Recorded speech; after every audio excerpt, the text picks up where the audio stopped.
पप्या उठायचं बघ, कॉलेजला माझा बाप जायचा का? अहो पप्पा, रविवार आहे आज. रविवारचं माझ्या बापाने गेलतं का कॉलेजला? रविवार आहे आज? ए मम्मी, यांची रात्रीची उतरली नाही वाटतं. हे लागलं भुकाय बघ परत. महिना अखेर आली की हे इंग्लिश बंद करीतं आणि हातभट्टी येतं आणि माझ्या डोक्याला त्रास देतं. तरी रात्रीच मला राजाचा फोन आला होता. म्हणला म्हातारं नीट पोचलंय का घरी. लिजिम खेळत जाताना दिसलाय.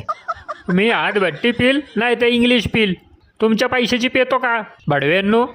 हा, हा हा हा हा हा. स्वतःच्या कष्टाच्या पैशाची ₹10 प्यायला देशील ना मला, तवावर तोंड करून बोल.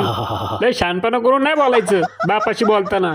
काय बरं भुकायचं बंद करा की आता, नाहीतर लिव्हर फुटून मारसाल आणि गाव गोळा करसाल. 10-13 घालायला लागायचा. खर्चाचा कार मोकार बिनकामाचा. बडव्या, माझ्या जीवा उठला काय? लाज नाही वाटत का बापाशी असं बोलताना? हा बया